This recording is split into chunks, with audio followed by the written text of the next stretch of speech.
Hey guys, welcome to this tank review of the FV215b. This is a British tier 10 heavy tank. It has amazing DPM for a heavy. It has pretty good armor. It has decent mobility as well. So let's just do a quick rundown of the stats of the tank before we jump over to Armor Inspector and take a closer look at the armor profile. So as you can see, it has 2,100 hit points, 152 millimeters of frontal hull armor. It has basically no side armor or no rear armor, so I'm not going to go into detail about that. The turret is pretty strong with 250 millimeters at the front, and you can see it has a pretty good power to weight ratio of, well, I'd say that's probably around 14. The traverse speed is excellent for a heavy tank. The traverse speed, you can really stop mediums from being able to circle you because the turret traverses quickly and the tank traverses very quickly. So without further ado, let's jump over to Armor Inspector and take a closer look at this beast. So here we are in Armor Inspector. I'm using the FV215 to shoot at the FV215b. I've chosen this tank because it has the highest basic penetration of any tanks at tier 10. So shooting at the upper frontal plate, you'll see that you get roughly 280 millimeters of armor effective because it's pretty well sloped. It's actually not that thick, but the sloping on it makes it pretty effective. Where you want to be shooting this tank when you're facing it frontally is the lower plate. The lower plate is only around 110 millimeters, and that means that anything that you face in this tank is going to go through if they have the possibility to shoot through the lower plate of your tank. So apart from the lower plate, there are some other weak points that you can use when engaging this tank if it's in a hold down position. Especially the shoulders here, they're only 142 millimeters. But you also have this small viewport on the top right side of the turret, which is only 150 millimeters thick. So looking at it from the side, you'll see it's penetrable anywhere. So this tank has no side armor, as I mentioned in the garage, and it has no rear armor either.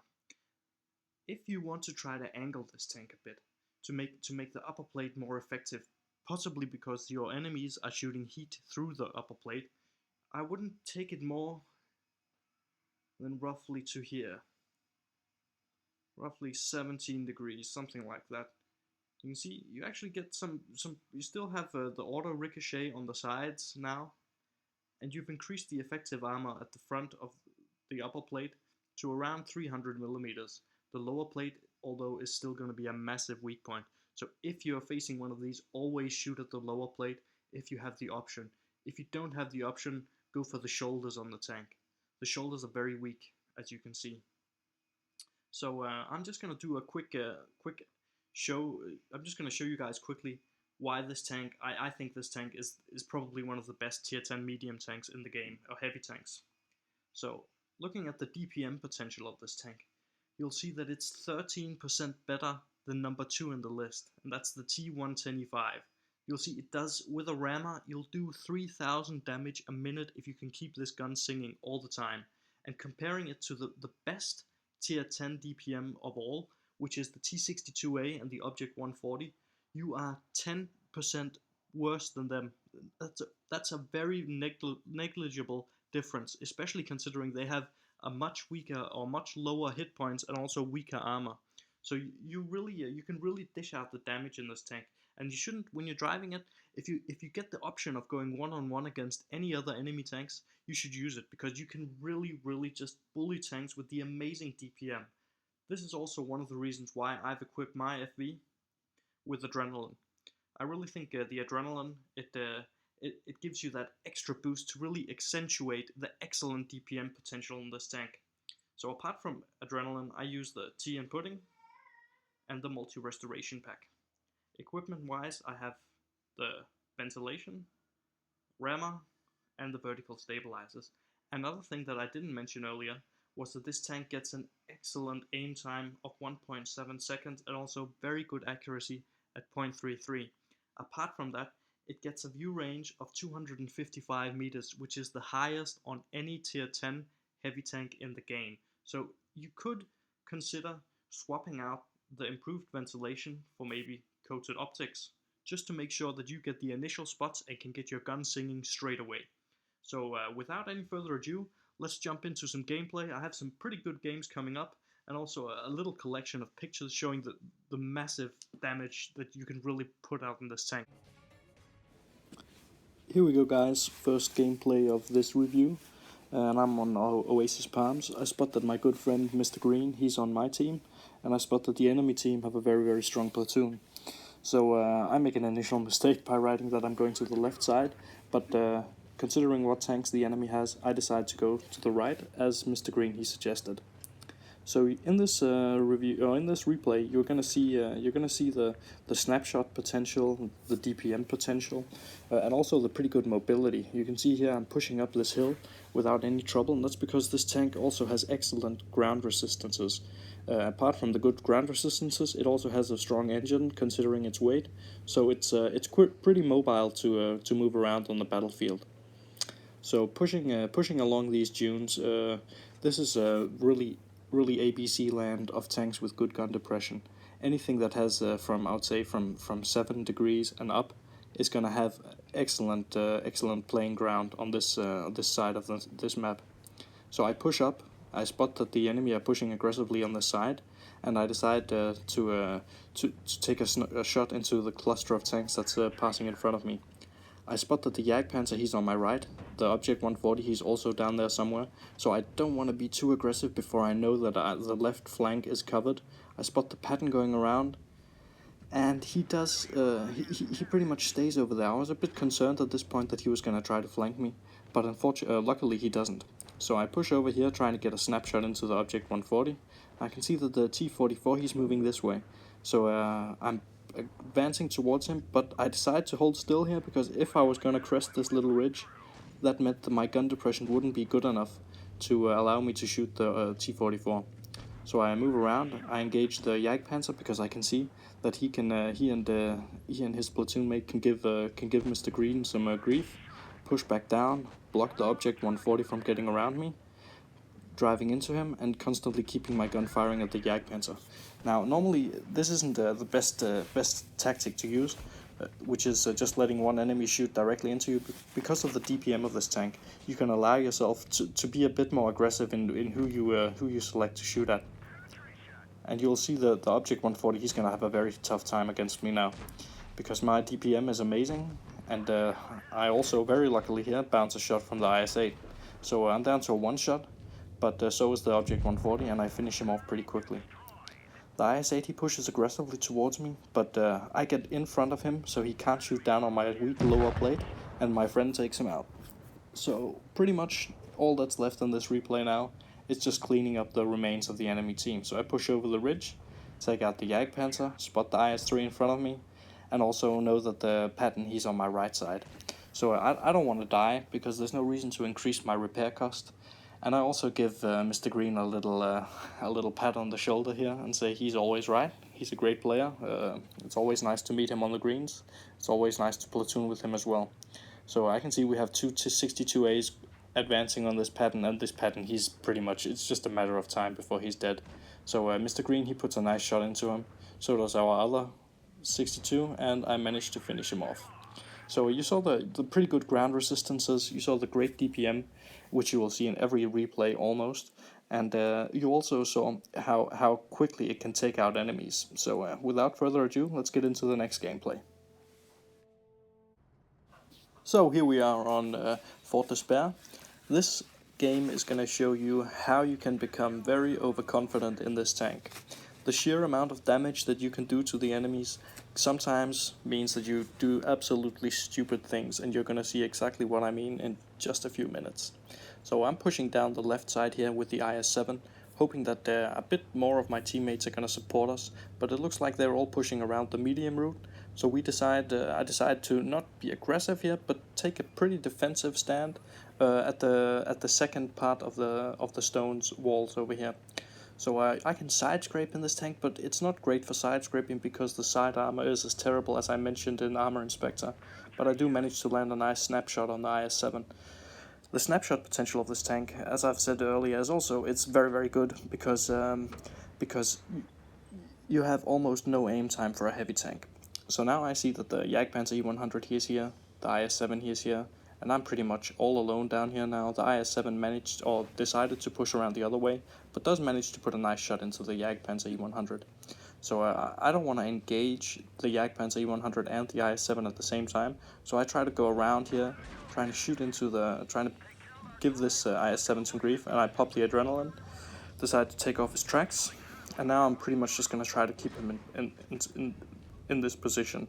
So just keep on shooting his tracks, and also take a bounce from him. The upper part of my front armor is okay, but I was totally tunnel visioning here, and the Jagdpanzer E100, he manages to put a big shot into me. And what I do now, instead of running away, is I think I can completely engage this Jagdpanzer without any problems. And I managed to get myself killed really, really quickly. So sometimes this just happens in this tank. I get overconfident and don't make the right decisions because I think the DPM can kill anything, but not the next few games. Speaking of next few games, here we are on Black Goldville, a great map in my opinion. There's a bit of cluster here at the start, so I decide to wait. I try to check what the other tier 10s of my team are doing. It looks like the IS-7 he's pushing up, which is a good position for him. The E50M on the minimap also seems to be going up, but I would like our mediums to take some spotting positions so they can get the initial spots and we can start doing the damage straight away. But unfortunately they don't do that. They decide to push up, and I'm having a bit of trouble riding position. So instead of riding position, I just ride spots. Kind of an idiot thing to do, but yeah, what can you do? You can't always spell correctly. So I take the initial medium position here and try to get the early spots on the enemies. I see the IS-8, he's advancing up. I try to make a shot, and I shoot in front of him, which wasn't the most clever thing to do. He's having a hard time getting his gun down long enough, so I can actually put a nice shot into his tracks and damage them. And you can see that the enemies there, it looks like they're almost all of them are pushing up, but the great accuracy, the great aim time, and also the great DPM allow me to sit in this position and actually pretty consistently dish out damage to the enemies. This is actually a very strong position for the FV, because you can hide the weak lower frontal plate, and you can also you can make enemies shoot at the upper part of your frontal armor, and also on your turret, which is also very strong, apart from the weak spot that I mentioned in Armor Inspector. So I push, I'm a bit concerned now because I can see that the mediums up in the top, one of our tier 10s has already died, and I'm a bit concerned that we're getting, that by advancing I would be putting myself in a very, very delicate position. So the 54, he goes up and I don't have a shot on him, so I decide, okay, now it's time to move in, help the Leopard, who's gone very, very aggressively against two tier 10 TDs. He was lucky that the object 268 didn't shoot him with HE there, because that probably would have wrecked him. So I managed to put a shot into the 44 right after he takes out our Leopard 1. And I could see the E3, he's cresting the ridge, and because the penetration isn't great, I decided to load an APCR round just to be sure that I'm going to penetrate him. I need him to be on low damage, because in a one-on-one, he could be a very, very tough enemy for me. So the KV4 on our team, he's decided to cap, and that's a very, very brave thing to do if you ask me, and especially considering that they do have an IS-7 which has a 50km top speed and also a T-54, but right now I'm pretty much isolated up here, so I'm alone against more or less 4 enemies, but looks like the IS-7, he's gonna try to go for the recap. He only has 20 seconds to get there, but considering his great top speed, he could probably make it. So our Patton, he's having a hard time, and I decide to advance on the enemies, the E3 and the T-54. The Patton here unfortunately gets taken out because I was kind of sleeping, and I should have actually engaged them earlier as soon as I saw that the IS-7 was going down and the object 268 was gone. So if you saw it here on the minimap or on the replay, you could see that the IS-7 he rammed the KV4, which is not a very clever thing to do. The KV4 weighs much more than the IS-7, and he will always come out of that duel in a worse situation. So just the E3 left. I decide to load another premium round. I want to go through his lower plate, and I side scrape out and take the shot and finish him off in style. So a quick replay again, showing the great DPM and also the gun accuracy. This tank has great gun handling. So off to the next replay. So here we go, we're on the Canal map.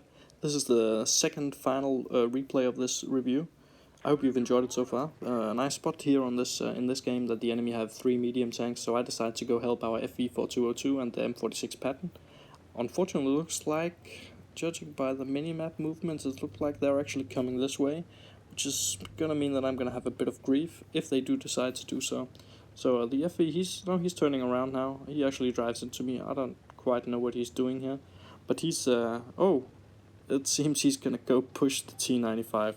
Okay, guys, just to clarify, pushing a T95, it's not really useful unless you have a huge engine in your tank, and if you weigh at least the same as the T95, because he's gonna go through 13 kilometers an hour when it's a flat surface like this, and by pushing him, you're basically just giving up the good spots that you can take early in the game.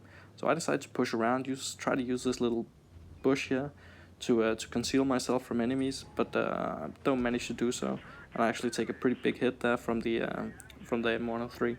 So taking a bit of fire here, and the snapshot potential you saw again there. I managed to land a shot into the T-54 before he actually managed to get himself in a hold down position. So those two mediums, they're pushing quite aggressively, and they're actually in a pretty bad position if you ask me, because we have almost 5 tanks shooting at them at once, and all of a sudden an IS-4 appears. He takes a shot at me. Our T-95, he puts a big shell into him, and I also managed to hit him, so we reduced him to half his hit points, almost the first engagement he made in the game, so that was a bad start for him. So I don't want to go first against the IS-4 when we have a T-95 on our team. So I just decide, okay, let's support this T-95. It looks like the IS-4, he's completely focusing on him, so I just decide, okay, let's take off his tracks. Try to do it again. Yep, goodbye tracks, and our T-95 should be reloaded, and bang, finishes him off in style. So I decided to push up against this IS-8, try to do what I did to the IS-4, take off his tracks. Does he manage to repair them yet? Nope, he doesn't. And yeah, I do manage to take them off once more. And the 95, he should be able to finish him off in a second. So the 103, he pushed around me pretty aggressively, trying to get the flanking fire on me, and I'm pretty low on HP, but fortunately I do bounce a shot. So I push up against him again, and I see that he's actually now engaging the IS-8, and I completely miss my shot. I try to go for the ram, but I don't succeed. So you can see now that it's 4 against 3, and the enemy only has 1 tier 10 left, the T-62A, which is on pretty much reduced hit points. So I shouldn't have a problem engaging him. Luckily, our IS-8, he decides to go up and be the first target for the 62, because the 62 could actually have taken me down pretty efficiently or pretty effectively if I hadn't let the IS-8 go first. So I decide to ram him here, and I luckily take off his track. IS-8 has reloaded, turns around, and gets a nice shot into him. So now it's pretty much just the Centurion, and this replay here, you actually saw the pretty okay nature of the armor as well. And also the mobility. You could see I managed to get into a decent decent initial position, even though the mediums were blocking me at the start of the game. So this tank, it doesn't feel slow. It doesn't feel like a heavy tank. It feels much more like a heavy medium tank, kind of like the IS-8. Although the top speed is not as good, but the mobility is really good, and especially when you're allowed to bully enemies like this Centurion, they're gonna have a hard time penetrating you. So another decent game in this tank. I actually almost picked up 1500 base XP for this one because of all the tracking shots I took. So anyway, without further ado, let's get into the final replay of this review, which is going to show really how much DPM you can use. So, final replay of this review, and we're on Black Goldville yet again. I'm platooned up with my good friend Hason from Valiant, and what I like to do, as you saw in the first game on this in this review, was that I like to go to the middle area. You can get some excellent crossing fire from there, and you can also make sure that you don't get flanked through the lower part of the middle area, especially when I'm platooned up with one of my clanmates who has a strong turret. I like to let them go up. That's also in general a good tactic. Let the person with the strongest turret go up, and then the other platoon mate can take the middle area and make sure that you don't get overrun. if you go up to the caves and you do get overrun, you can always reverse back out and let your team support you if you're alone up there. So what I like to do here is try to get the initial spots. Even though I'm not in a heavy tank, I have the mobility to get up here and actually spot the IS-7, try to take a shot, but the troll nature of the Russian armor means that I bounce my shot. So from here, I'm pretty much hold down, and I can manage to get a shot into the IS-8 on the enemy team. I see the 103, but he's all the way behind in the back. So Indian Panzer, no, I can't land the snapshot. I can see Hasan, he's doing okay. He's taken one shot so far from the FV215b, who's a very, very good player. And I can see that the IS-8, he manages to penetrate me, even though I'm pretty much hold down for him. So not a great position this, but it is pretty decent because I can be hold down. Oh, I just noticed that he was shooting heat at me, so I decided, okay, let's take off his tracks, try to see if I can finish him off pretty quickly, so he's not gonna give my friends up there any trouble. And I managed to land another shot into him before someone else goes up and finishes him off. So the enemy also has a mouse, but we haven't spotted him yet.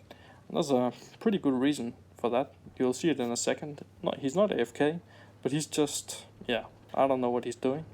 So I spot the Ferdinand from far away. You can see I don't even need to fully aim.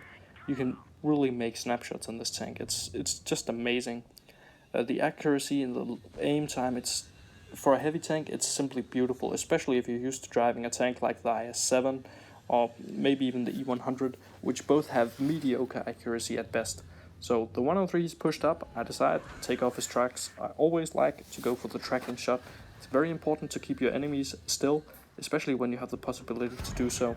So he didn't angle anymore, and I do manage to finish him off, or I do manage to take another shot into him.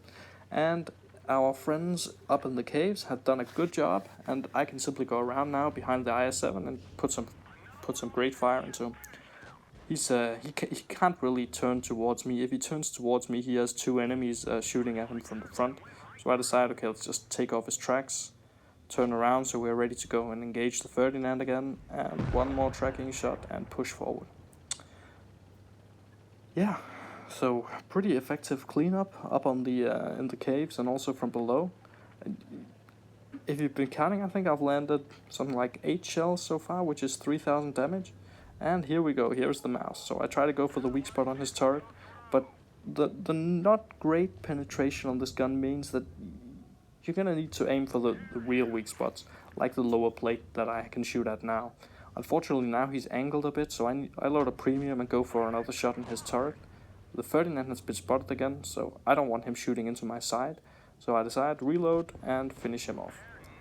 Anyway, the mouse is angling a bit now, but not enough, and he'll be dead in very, very soon. So Hasan takes him out, and we finish off the game in style, picking up almost actually 6,000 damage as far as I remember, and also really showcasing the DPM potential of this tank.